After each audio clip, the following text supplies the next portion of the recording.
Hello again, YouTube. This is the truth, man. Giving you the truth. I've been off of YouTube for a week because I got a strike for talking about COVID, and I couldn't make videos for a week.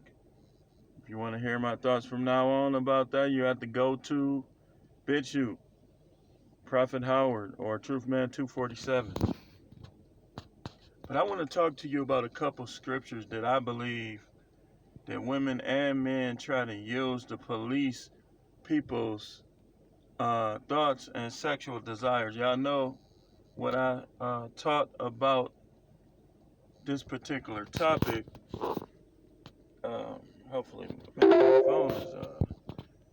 phone is gone. So I'll remake this if it goes out, or I'll do a part two. So I talked about the sex thing and how you got to understand how sin works. Sin is the breaking of the law. And as far as thoughts and desires, they're not sin unless you break a commandment or a law. So let's say, for instance, if a man has a wife and she got a big old butt and you lusting after her, picturing yourself tearing her off, now you commit sin, even though you ain't touch her. But the Most High also understands that people don't always know when people marry. And you got to look at it like this. The Most High ain't as petty as some Christians, Muslims, and other religious people try to make him out to be. He's all-knowing. So he judges things and views things differently than us. And understand, you're going to see me and you're going to have a lot to say about stuff I say and do, and you're going to call me a false prophet, but they're just words. You can't make me a false prophet if I'm not a false prophet.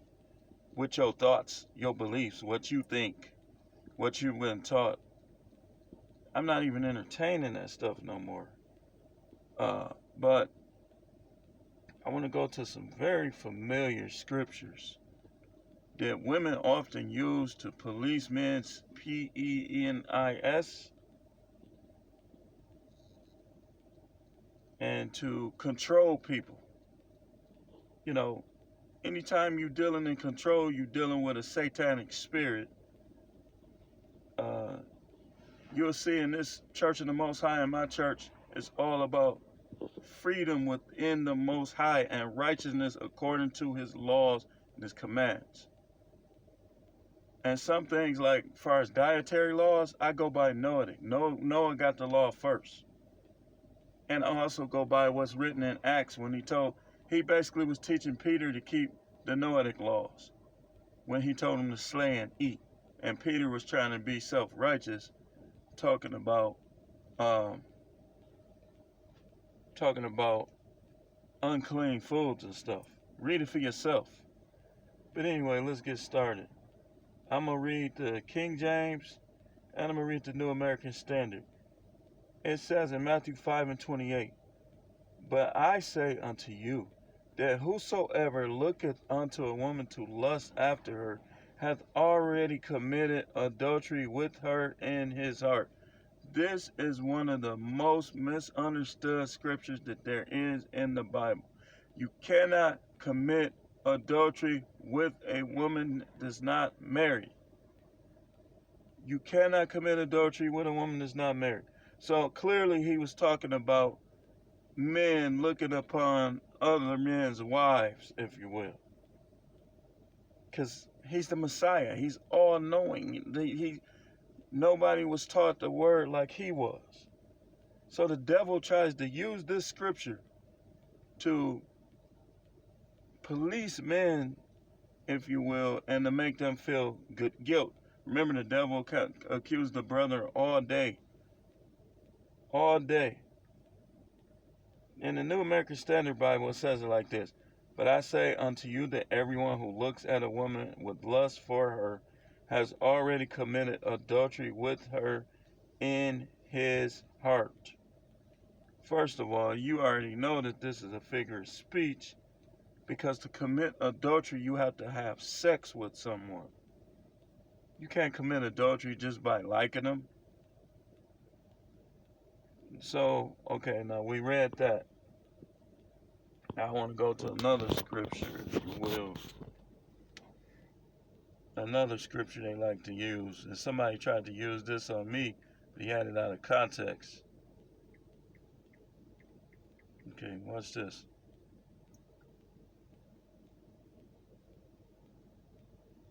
Okay, so it says in Proverbs 24:9, the thought of foolishness is sin, and the scorner is an abomination to men. Now let's go up to the verse before that. Let's see what did the verse before that, what did it say? It says, he that devises to do evil shall be called a mischievous person. Now we're finna drive as I finish this video up. So these are two scriptures that people use to try to say that what you think is sin and you can go to hell for what you think. No. See, that's self-righteousness. Self-righteousness is righteousness that comes from the self. So you could have someone else's self-righteousness. So let's say preacher A teaches self-righteousness, and this person or that person believes it and they begin to teach it. Well, you still teaching self-righteousness. You're just teaching someone else's. You gonna have your own. See, self-righteousness is righteousness that comes from the individual. It's not the Most High's righteousness. Now, I told you in many videos that the gospel is enduring to the end. Being saved is enduring to the end. Is finishing your life as a believer, as one whose aim is to be obedient towards the Most High and towards His statutes, towards His laws, and to love Him like He desires, or to make the effort to do so. This is enduring to the end. And He's not gonna rapture you who believe in this generation. He's not going to make the decision for you when this time comes. That's part of the salvation process. Being saved is living your life for Him in obedience to Him. He's going to judge you. He's going to reward you based on what you do. Once He connects with you, He's no longer going to judge your sin. He's just going to minus your sin off once He declares you righteous and writes His name in the book of life. He's going to reward your righteousness, the level of it, the intent of it, the motive of it. So, when it comes to thoughts, the thoughts that you devise in your heart, they're going to be judged in accordance with what you do, but you're not going to be penalized for it, other than losing reward if you're a believer, if you are redeemed, if you are declared righteous by the Most High. Now, if you're not, if you choose to go the way of the world, then all of your sin is going to be judged and penalized with punishment, physically, emotionally, socially. So,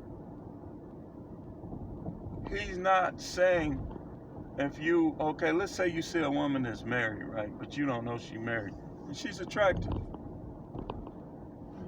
The first thing you notice about a woman is physical beauty.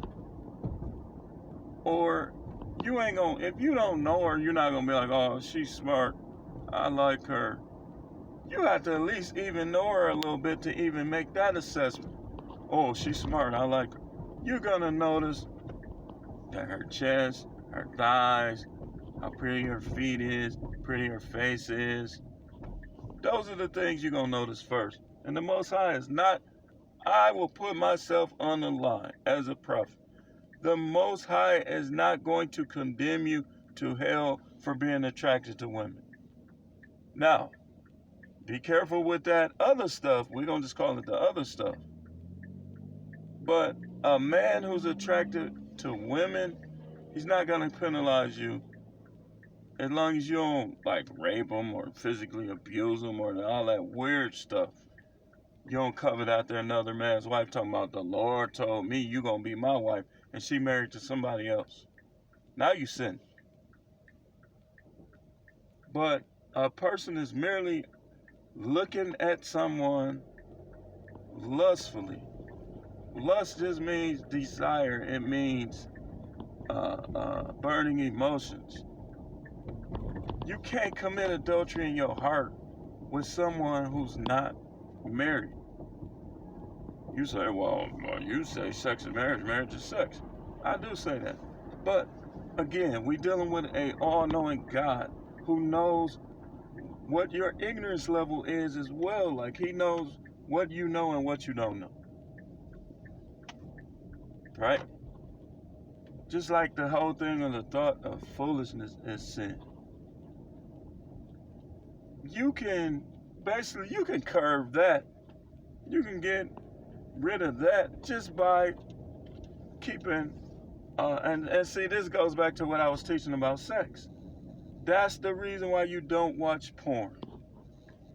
Because when you begin to watch things, if you're not careful, they're going to cause you to have desires that will turn into unrighteous acts.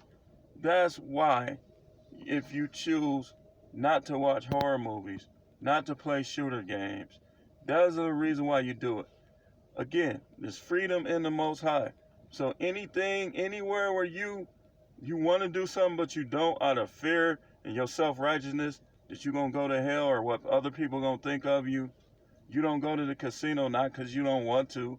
You don't go because you think them church people, your little self-righteous church members going to talk about you. They done built up their own level of righteousness that's not even the laws and statutes of God. That stuff don't work with me. And it's not going to work with people in my church, because my church is going to be spiritual freedom and our righteousness is going to be based on the revealed, authentic truths of God, not on what you think. So, in other words, if you don't drink, but I see you in a corner, you secretly trying to smash another man's wife, but you don't drink, you don't gamble, that's self-righteousness. That's self-righteousness. Because even if you did both of those things, but you never tried to get with a man's wife on a sneak, you'll be better off than the person who avoids, they don't watch horror movies, they don't drink, they don't casino, but they secretly sneaking around with other people's wives, desiring other men's wives, hoping their relationship fail so they can step in. These are the things the Pharisees did. That's why he said that prostitutes would get in before you. This is what he meant. And I'm going to do videos on that next. Because see, a lot of you on these jobs, and a lot of you in these churches, you don't know the first thing about how God judges and how he thinks. You just going by outward appearance. If you think you're smarter than somebody, your college degree, you think you're smarter than somebody because you're more educated. So everything that person say, you're going to try to disagree with it like you smarter. In your self-righteousness, you done made up your own righteousness. You vote based on self-righteousness. So these are the type of people that try to say the thought of foolishness is sin, not understanding it. We're going to get into it more. My phone might go dead. And these are the type of people that say, if you look into lust, you already committed adultery. How can you commit adultery in your heart when a woman that's not married? You tell me. You tell me. I'll wait. You tell me. You tell me, Mr. Self-Righteous Preacher. You always use that because your wife ain't giving you none. You scared to look at a woman because your wife is punking you. She punking you. She controlling your eyes. She's your God. She's pedestalized. Happy wife, happy life. So you got these scriptures out of context. A righteous man will control his eyes anyway. But these people are self-righteous. They're trying to control other people's eyes, but secretly they got their own vices. And they think because God ain't saying nothing and they hearing all this stuff about him being a God of love, that he going along with it. A lot of y'all finna get blindsided by stuff in this world and by the Most High himself. You better get with the program. You better learn the truth. And that's what the Truth Man is for. That's where I come in. Like this video, share it, and subscribe. Subscribe. Y'all watching people that you ain't gonna even learn this stuff from, and that's perfectly fine. I watch YouTube. But you need to be subscribing to this channel, supporting this channel, so you can be helped spiritually. You still trying to impress people. Man, you should know by now. These relatives, these friends you used to have, it's time to move on in God. It's time to move on and get this wealth. It's time to move on and be more physically healthy. But you focus on these people, these evil people. We're going to, you know we're going to get into that later on. We're going to talk a little, I don't know if the strike is over, but I'm going to upload this when it's over. And then we're going to get into these people a little more. But on that note, I need to close this video. This is the truth about Matthew 5:28. Look at the lust. Thanks for watching. Keep tuning in. Again, this channel might not even be for all of y'all. Maybe you think you know more than me about God. Maybe you think because the way I look or this, that, and the other about my physical appearance, that you know more than me. Self-righteousness. But anyway, thanks for watching.